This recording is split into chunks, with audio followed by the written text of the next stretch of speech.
Hey YouTube, on the video day E, back at you again. So guys, I don't even know where to start. So much has happened, so much has gone on since I last made one of my talking videos. Y'all know how I do. I just be chatting or whatever. So the last time I made a video just talking was this past summer, the summer before I started my last semester at LIU, and at this point I'm done. I've graduated. I'm officially a graduate nurse. Yes, all the clapping hands in the background. Y'all know I don't edit my videos. Well, my sister actually helped me edit the sister tag, so shout out to her. Thank you, GT. But I'm gonna try to start editing videos, but I don't like to edit videos. So I just came and decided to do a video, one, updating you guys about just what's going on with me, and two, I just really wanted to make a video about what you should look for in a nursing program.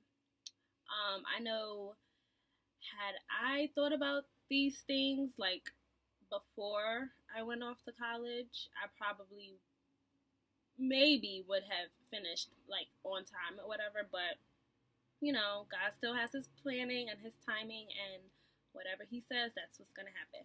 But I just have a couple of notes that I wrote down that, any future nursing students, if you are a nursing student and you're looking to advance your education, things that you should think about when you're looking for a program, whether it be an LPN program, an RN program, an NP program, a DNP, PhD, whatever level of nursing.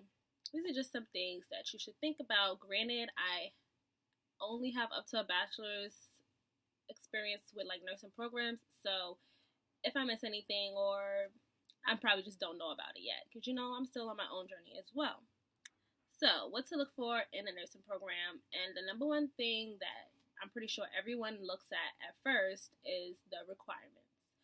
So basically you should be asking yourself, when you look at the list of requirements, whether it be classes, grade point average, entrance exam grades, XYZ, whatever the school's list of requirements are, and usually they have it on the website. Those things you should be asking yourself, do I meet these requirements? If you feel like you meet the requirements, then you can proceed to asking yourself other questions, which I'll get into other questions, which I will get into in a second. And if you don't meet the requirements, that doesn't mean that you can't go to that school if that's really the school you want to go to. It just means that you have to do a couple of other preliminary things before you can apply. So, such as increasing your GPA. If you are a freshman or a sophomore and you're looking to apply to nursing programs and your GPA is probably not where the minimum requirement is, which is usually about a 3.0, you can take classes, preferably the prerequisite classes that's needed for the program. Take those classes to increase your GPA. Make sure you're getting an A, basically. Getting an A. Wow, it just started snowing. Okay, I hate the snow, guys. But make sure that you're getting an A. That's the quickest way to raise your GPA. Don't shoot for a B. Don't even shoot for definitely shouldn't shoot for a C. Don't shoot for the minimum. You know how they always say, I think I said this in one of my videos before, reach for the stars. No, shoot for the moon. Even if you don't get it, you'll still land amongst the stars or something. Whatever. Shoot for an A. If you don't get an A, you'll probably get a B. If you don't get a B, you'll probably get a C. But don't shoot. My job is calling me. Don't shoot for a C, because if you don't get it, then you just, you know what I mean? Shoot above what you're looking for, so that if anything in life occurs and you don't reach that goal, you'll get close to it. So basically, increasing your GPA by taking classes, even if let's say I don't know if anyone's ever been in this situation. Let's say you've taken all your prerequisite classes and your GPA still isn't where you want it to be. You could look into taking those prerequisite classes over, or just taking, I guess, I wouldn't suggest taking just any class to raise a GPA, because the nursing program is looking at your sciences and your science GPA. So I would just say go ahead and retake any classes that you may have passed it, but maybe you didn't do as well as you could have. So, retake those classes. I did that when I was at Delaware State University. I think I have a couple of new subscribers, so I'll just quickly go into my little short nursing journey. So I stayed at Delaware State University for 3 years. After my second year, I applied to the nursing program, and I didn't get in. I failed microbiology and pathophysiology. So being that those are my last two prerequisite courses that I needed to get into the program, I picked up a minor in psychology so that I would still maintain my full-time student status. So that third year, I was a pre-nursing major, psych minor, and I retook my micro and my patho, and then my other classes were like, classes I needed to fill for my psych minor. I retook statistics. I retook, I think I retook a math course, Math B or something, and then I retook, of course, micropatho. Yeah. So I forgot what I was even talking about. So yeah, you can retake classes. Retake classes to increase your GPA. That's the main gist of what I was trying to say. Also, maybe you feel like, let's say you are in a position where you have the GPA, you have your prereqs, everything is good, but maybe experience-wise you don't feel ready, or whatever the case is. You don't need experience to go into nursing school, that's for one. But if you are that type of person, maybe mentally you just want to prepare yourself, I suggest volunteering at a hospital, just to, gain that experience of being in the atmosphere and being in the, and being in the field of nursing.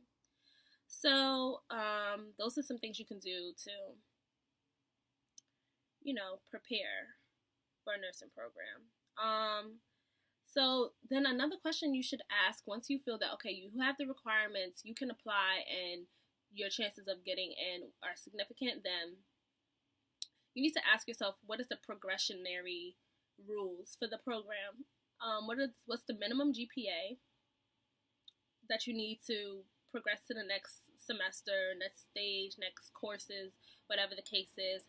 How is the curriculum set up? Like, what classes are you taking your first semester, second semester, third semester, fourth semester, however many semesters the curriculum is set up to be? What courses are you taking together? Can you handle those two courses together? Should I be a full-time student? Should I be a part-time student? Should I be a weekend student? A night student? Those are all things that you should ask yourself, depending on what other things you have going on in your life, whether you have kids, a husband, if you work full-time, whatever the case may be. As far as the minimum grade to pass, what happens if you do fail? If you don't meet the requirement for that class or for that semester, what does the school have set up in place for you as far as retaking it, not retaking it? How many classes can you fail?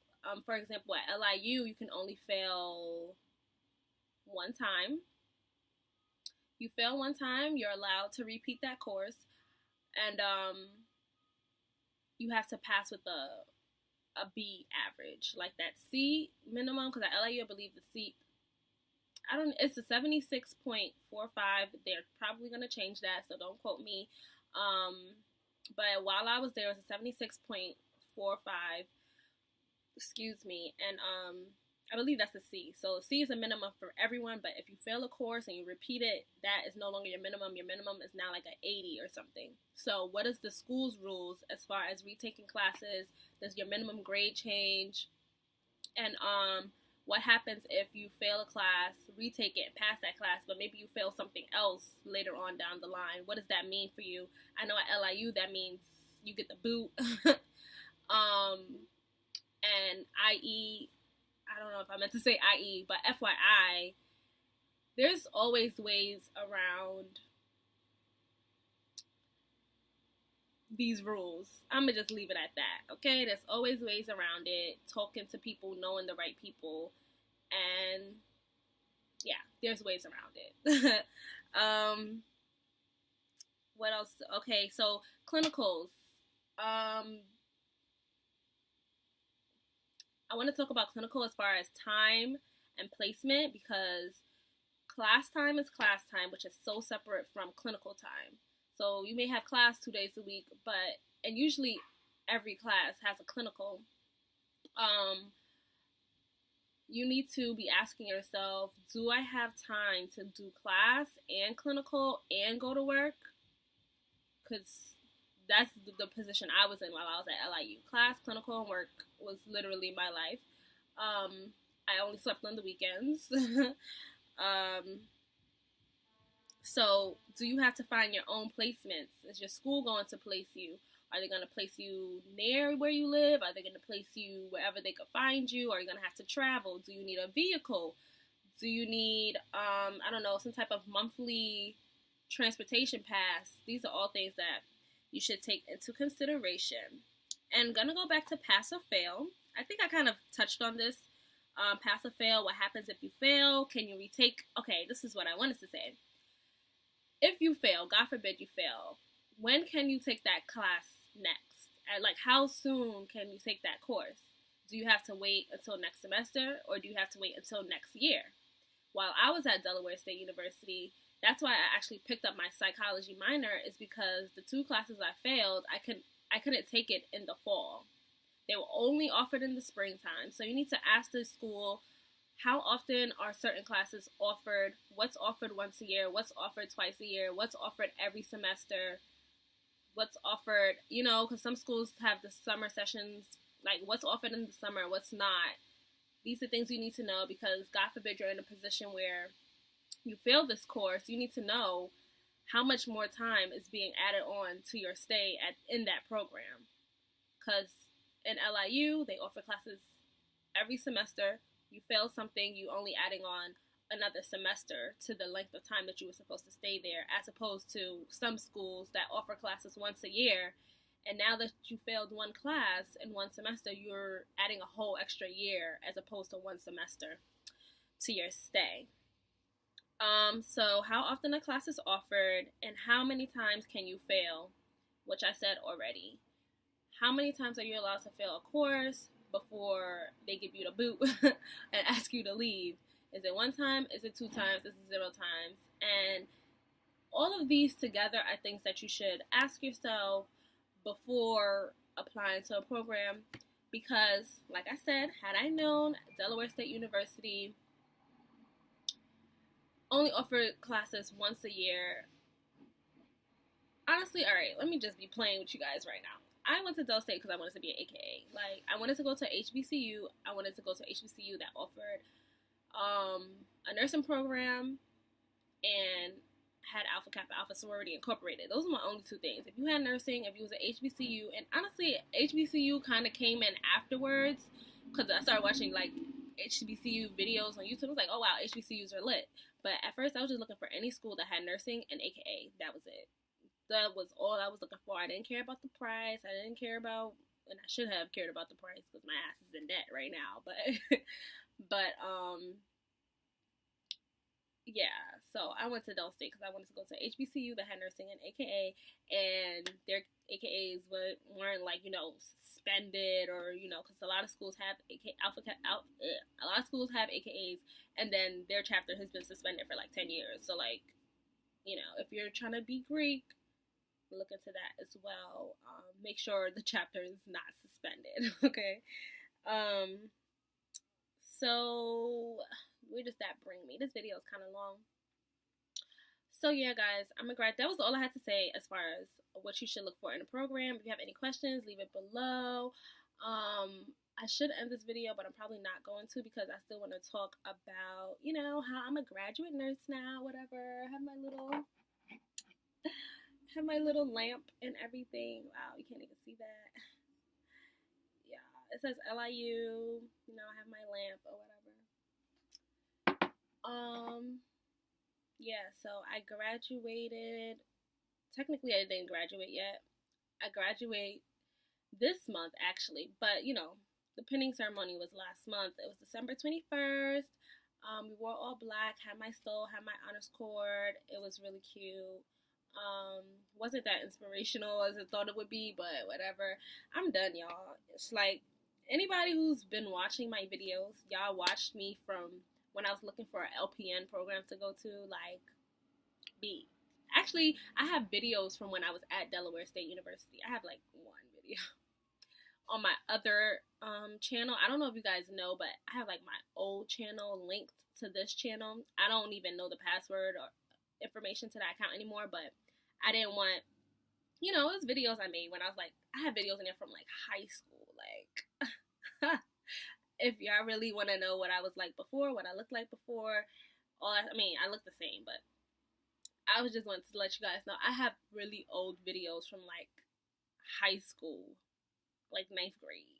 Like, you know, I've been trying to do this YouTube thing. I just have other things in life that doesn't allow me to sit in front of a camera and then sit behind my computer to edit all day. Like, I just can't do it.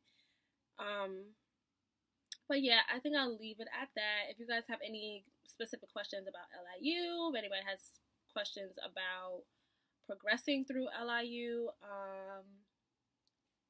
or just nursing in general, your journey, questions about how you could start, how you could continue, XYZ, leave it below. Follow me on Instagram. Make them say, oh. I'll leave it, you know, in the description box. And yeah, ask away, guys. Thanks for watching. See you in the next video. Bye.